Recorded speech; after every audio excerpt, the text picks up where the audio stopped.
म्हणून बोललो जबाबदारी पण घ्यायची आणि प्रयत्न पण करायचे, काहीतरी एक मिळतं. Thank you sir. याच्या पुढे जाऊन महाराज मी थोडं सांगेन.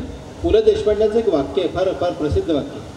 ते म्हणतात तू पोटा पाण्यासाठी नोकरी करते गरजेची आहे, परंतु एक तरी छंद जोपासायला हवा. तो छंद कुठेतरी तो स्पार्क होतो आणि जर आपलं नशीब असलं तर आपण त्या क्षेत्रात पुढे जाऊ शकतो. प्रत्येकाची काही ना काही आवड असते, ती त्यांनी जोपासायला हवी आणि मला वाटतं त्याच्यात करिअर बनवू शकतो.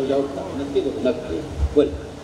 सर माझा काही प्रश्न नाही आहे, एक रिक्वेस्ट आहे तुमची की तुमचा जो फेमस डान्स आहे, तुमचा जो स्पेशल डान्स आहे शालूवाला, तो जर इफ डोंट माइंड एक वेळ माझ्यासोबत जर इथं परफॉर्म केला तर. आता करू.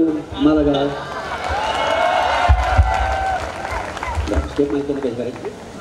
हां तू मला स्टेप शिकवतो की मी तुला स्टेप शिकव? हां मग मी शिकव.